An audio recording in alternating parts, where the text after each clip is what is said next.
Hello everyone and welcome back. This is the 5th video in our 5-part series. We've made it. Thank you for coming along with us. We've been discussing the major mistakes people make when deciding to embrace a vegan or plant-based lifestyle. And today, we are going to talk about some of the obstacles that come up personally. Now, I titled this video Trying to be a Perfect Vegan in a World Built for Meat Eaters because, well, that's really what it is. And deciding to embrace a vegan or plant-based lifestyle goes against the bulk of the population. In the US, approximately 3% of the population identify as vegan. That's around 900,000 people, which may seem like a lot, but the US has over 300 million. Even though that number is statistically increasing, it's far from being a majority or even a quarter of the overall population. There are a number of people embracing some plant-based products, which is great for all of us because that little change is showing up in grocery stores and restaurants, making this a prime time to embrace this change for yourself.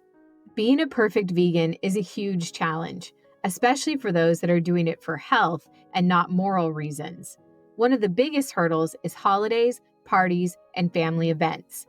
For a lot of families, food is the love language, and deciding not to participate in the meal being served may feel like an attack. Someone handing you a piece of cake, like one piece won't kill you, not realizing that if you've suffered from a medical scare, it may feel like that one piece of cake might kill you. This can be difficult to put into words, leaving you feeling depressed, left out, frustrated, or like the difficult person at the table. So how do we avoid this or make things a little easier? Call ahead and find out what's on the menu. Ask the host if you can bring something or add a dish. Focus on sides. Side dishes can make a meal and will give the impression that you're participating. Eat before you go. Then take small portions of what you can eat. Lastly, go ahead and eat the meal if it doesn't go against your beliefs or if you've discussed making exceptions with your doctor. This is really a personal decision. Let's talk about sides so you know exactly what I mean. Most restaurants have the meat protein and then surround it by lots of sides. Those side dishes may not be listed under sides on the menu, but they have them in the kitchen and they want you to eat. So read over the menu and ask for a plate with that chipotle corn, a baked potato, roasted vegetables, and a side salad. Or even better, if they have a salad bar, you can always find peas, beans, and corn to make sure you're getting a big helping of protein. You can use this strategy at most eating establishments.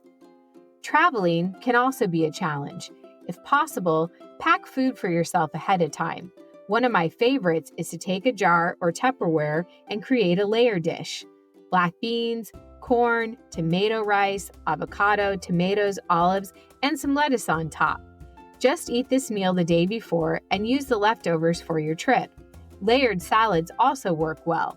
Add a bag of nuts and dried fruit to hit that salty sweet, and your next plane, car, or train ride will go off without a hitch. Next, I want to talk to you about those sad vegan feelings.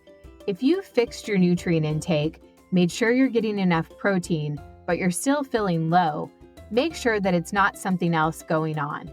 It can be hard mentally to feel like the odd person out or to recover after a major medical scare. And like I mentioned before, family and friends can contribute to that feeling if they don't understand where you're at. So if possible, talk to them. Try to explain your journey and why it's important to you and your health. It will be a work in progress for everyone. You can get through this, and if you think you need help, reach out to your doctor or another professional. At Sad Vegan, we want you to succeed. Even if you don't embrace a full vegan or plant-based lifestyle, small changes can make a big difference in your overall health. When my husband and I first embarked on this journey, we were really overwhelmed. My goal is to provide some tools and tips to use when you start that I would have found really helpful back in those beginning weeks. In this series, we've talked about eating enough protein, being careful with processed foods, taking supplements, and navigating day-to-day life with the outside world.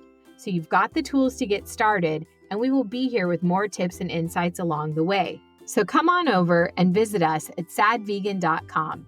where we have provided free PDF downloads to track your daily intake, to use those numbers to create recipe cards, and a plant-based protein cheat sheet to make your day-to-day life a little easier, along with links to books and documentaries that are full of great information, items to stock your pantry, in addition to our favorite kitchen gadgets. So give us a follow here and check us out online. Thank you for coming along on this journey with us. Together, we can improve our overall health and possibly that of our planet. Remember, you can do this, and don't be a sad vegan.